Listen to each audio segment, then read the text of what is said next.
So here's my suggestion to CrossFit, and I obviously none of us have any sort of real insight into their resources, their plans, their end game, right?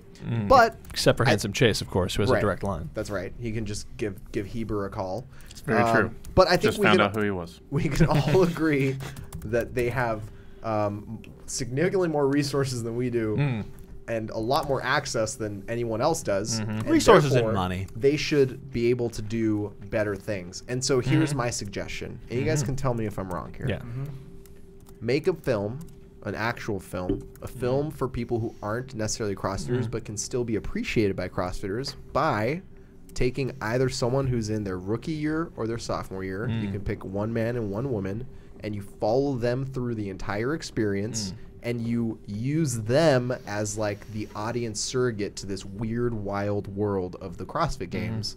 When you can introduce who's Katrin, who's Matt, who's Josh, who's Rich, all this crazy shit, and you can kind of build out the mythology of these characters and still have a fucking storyline without being a slave to like, here's a recap of event 8 and then another picture of Pat Sherwood saying, who's Tia Claire Toomey? No one saw Tia Claire Toomey coming. That's post credits, by the way. But no, here's the thing. Here's the thing. Normally, I would say that would be somewhat of a gamble, because if you're going to pick one horse and stick with them the whole time, you don't know how well they're going to do. They might turn out well with limited resources. Your own fun, who cares? But no. Here's what they did, though. They have about 10 cameras and did sit-down interviews with about 24 athletes prior to, during, and after the games. They have so much footage.